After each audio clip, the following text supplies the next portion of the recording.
The case of Lee Ki-young shocked South Korea, revealing a disturbing web of lies and manipulation that painted him as a real-life parasite. On Christmas Day 2022, the neighbors of Lee Ki-young began to notice a strange smell coming through their bathroom vent. It wasn't the usual cigarette smoke they were used to smelling from Lee's apartment, but instead a strong, sweet rose fragrance. They thought it was a positive change.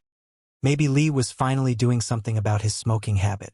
Little did they know, the scent had a much darker origin than they could have imagined. A few days back, on December 20th, 2022, Lee Ki-young and his girlfriend were at a Korean barbecue restaurant in Seoul. It was a special occasion. She had been dating Lee for several months, and tonight she had arranged for her parents to meet him for the first time. She was confident that her parents would be impressed by Lee as soon as they met him. At 32, Lee was an army veteran with fascinating stories from his service. He was also strikingly good-looking, well-educated, and came from a wealthy, influential family. His grandfather owned the high-rise building where Lee lived, a sign of just how powerful his family was in South Korea.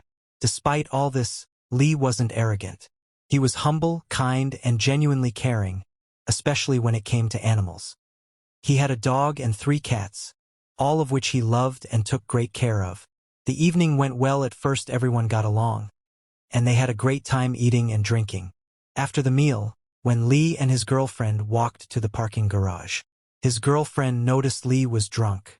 She hadn't noticed this in the restaurant, but now she could see that Lee was stumbling a bit. However, she wasn't angry. In fact, she was impressed by how well he had kept it together during dinner, managing to hide how drunk he really was while talking to her parents. She suggested they leave the car and take a taxi home instead. But Lee took her suggestion as a criticism and got defensive. He felt upset, believing that after everything he had done to impress her parents, she was now nagging him. This triggered a huge argument between them in the parking garage, which ended with Lee angrily telling her their relationship was over. He stormed off to hail a cab, leaving her standing there, shocked by what had just happened. After a moment, she gathered herself, hailed a cab, and went home, where she spent the rest of the night crying in bed. But by morning, she had calmed down. When she answered the door, a delivery man handed her a large bouquet of roses. Attached was a card from Lee, apologizing for the fight and inviting her to dinner that evening. Relieved by the apology, she called Lee right away, accepting his apology and telling him it was all forgiven. She reassured him that her parents still loved him and didn't know about the argument. Lee, grateful and relieved, was eager to make things right. That evening, they went out for a lavish dinner, and Lee had booked a fancy hotel room for the night, hoping to smooth things over completely. For the next few days, Lee continued to shower her with gifts, taking her out shopping and to the best eateries, all while staying at luxurious hotels. To her, it felt like Lee was trying to make up for their argument. Even though she had already forgiven him, he seemed determined to win her over, going out of his way to keep her happy. Eventually, after being treated like a princess for several days, she told Lee that she appreciated everything, but that he didn't need to keep buying her things. She had already forgiven him, and it was all good. But Lee insisted, saying that since it was the Christmas season, she deserved to be spoiled. Lee had planned a special dinner for the two of them on Christmas Day. He asked her to come over to his apartment in the morning to feed his pets while he ran errands for the big dinner. She agreed, excited for whatever surprise Lee had planned. On Christmas morning, she arrived at Lee's apartment building, key in hand, ready to surprise him. As she walked down the hallway toward his door, she was hit with the smell of roses. At first, she thought it was part of Lee's elaborate surprise. But when she knocked on the door and got no answer, after several attempts, she decided to let herself in. When she stepped into Lee's apartment, she was expecting to be greeted by the elaborate setup she imagined. But instead, the sight that met her was confusing. The apartment was filled with roses, but not fresh ones. The roses were old and wilted, their petals falling off, and the water in the vases was murky. The whole place was filled with vases of dead flowers, scattered across every surface. Lee was nowhere to be found, and she stood there, unsure of what to make of it all. She tried reaching Lee on the phone, but he didn't pick up.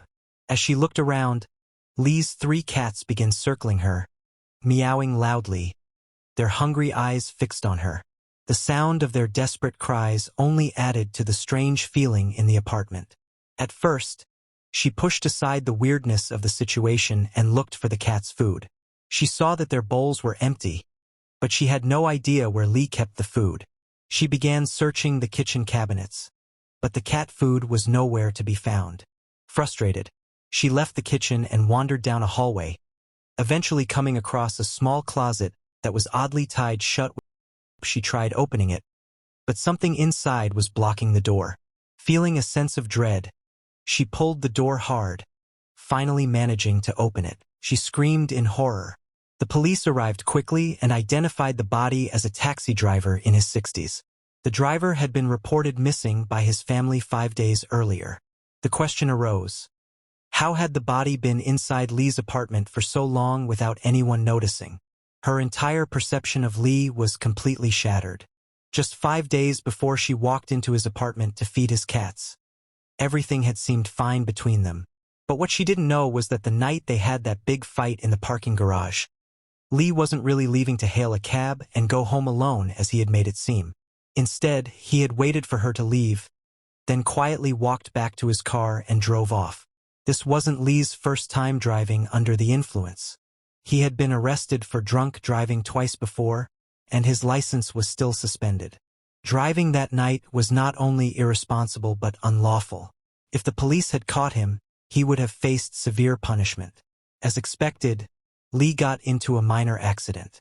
He made a right turn at a red light without seeing an incoming taxi, causing a crash between the 2 vehicles. Neither he nor the driver was hurt.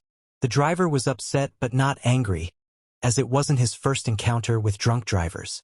Lee, eager to avoid involving the police, offered to pay the taxi driver in cash for the damage, and the driver agreed to settle the matter without involving the police.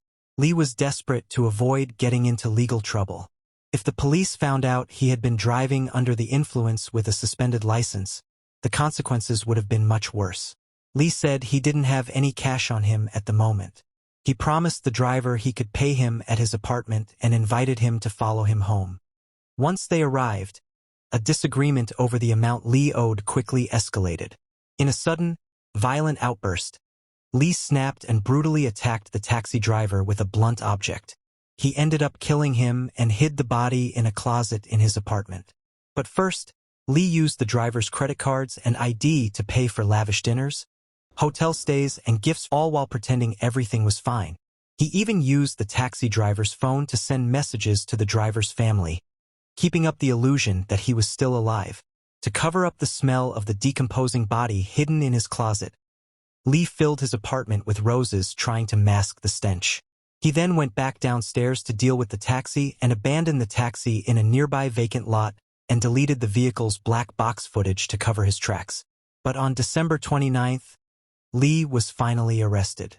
When questioned by the police, Lee gave a story that didn't add up. He claimed that when he and the taxi driver arrived at his apartment, the driver demanded more money than they had agreed upon.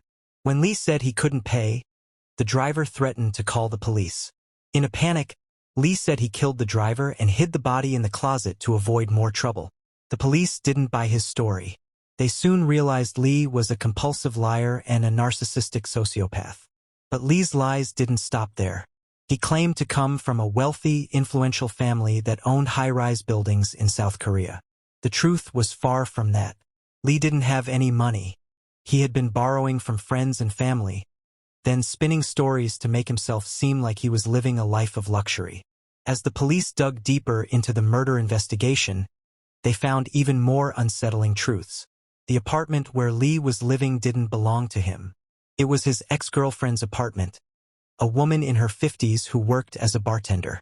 She used to buy him expensive gifts, took him on lavish vacations, and gave him a place to live. However, their relationship had soured after a big fight. He murdered her. Lee had stolen not only her apartment and pets but also her phone.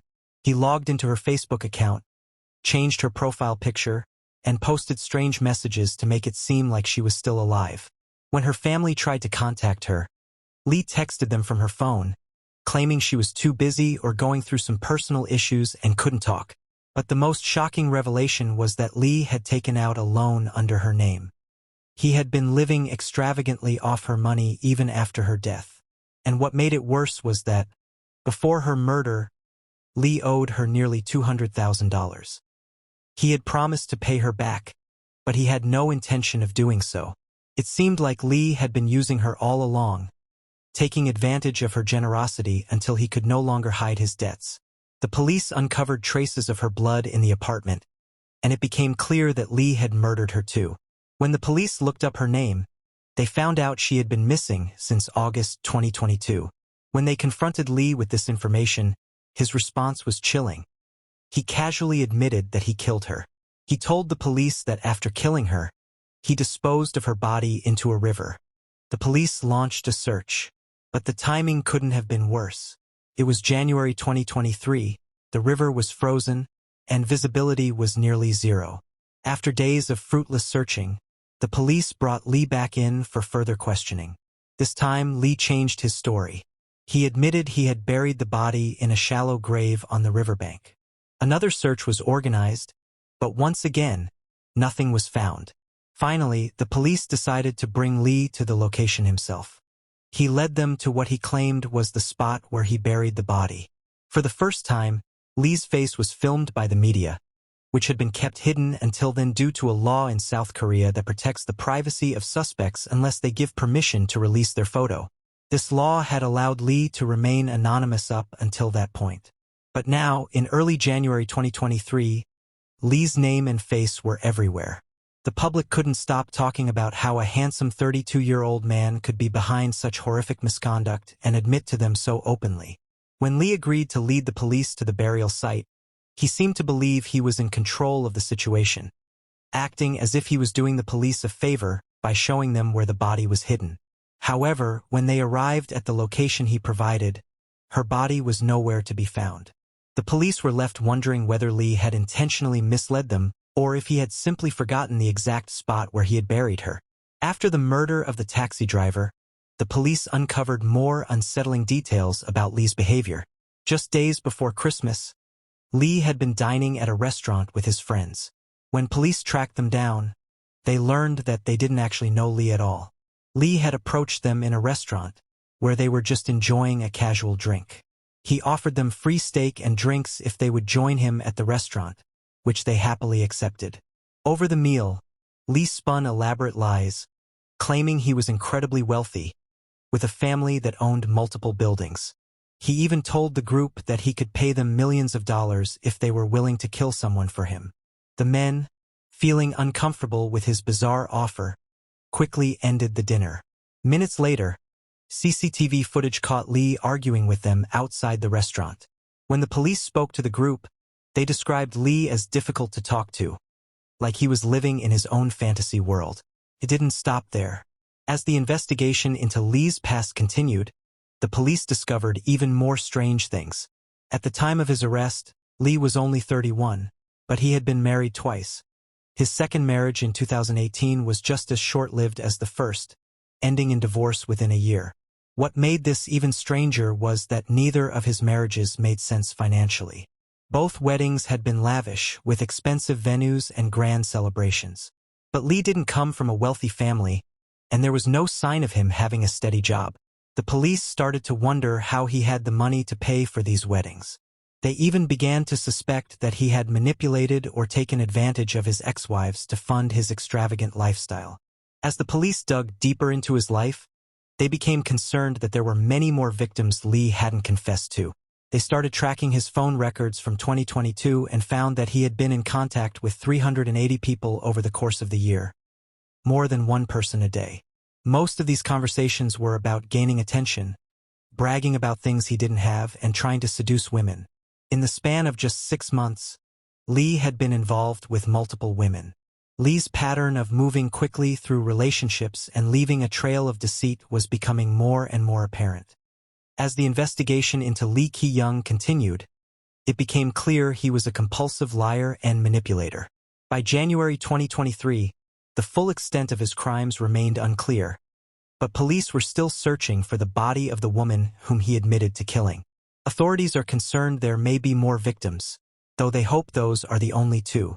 Lee is being evaluated by psychiatrists and has been diagnosed with narcissistic personality disorder, antisocial personality disorder, and Ripley's syndrome, an extreme form of antisocial behavior marked by compulsive lying and manipulation. People with this disorder often have little regard for others and can be highly toxic, especially toward those they are closest to. Lee's relentless pursuit of money and a parasitic lifestyle was at the core of his crime. He manipulated, lied, and even killed to fund his extravagant lifestyle. Investigators uncovered DNA evidence in his home from the taxi driver and 3 unidentified women. At this point, the police have not yet released the identities of the women. In addition to the DNA evidence, detectives uncovered various items in Lee's home and car that did not belong to him. It seems Lee wasn't just a liar and a murderer, but also a thief. Authorities suspect he may have been stealing from the women he dated or possibly anyone he could take advantage of. The police are tracking down the owners of these stolen items and cross-referencing them with everyone Lee was in contact with in 2022. Their goals are twofold: to confirm that all these people are still alive, and to gather more evidence that might lead to uncovering additional crime, hopefully preventing any more victims from being discovered. Lee earned him the media nickname the real Parasite psychopath, drawing parallels to the film Parasite due to his exploitation of others. Despite the shocking nature of his offenses, Lee became a media sensation. His good looks and charm overshadowed his violent actions, with many fascinated by him rather than horrified. This newfound fame sparked fears for his ex-girlfriend, who reported him to the police, who was at risk of being targeted by his fans. Fortunately, the police have protected her identity, keeping her safe from the media storm surrounding Lee. In the end, Lee was sentenced to life in prison for both murders. Thank you for watching. Please subscribe to my channel for more true crime content. See you next time.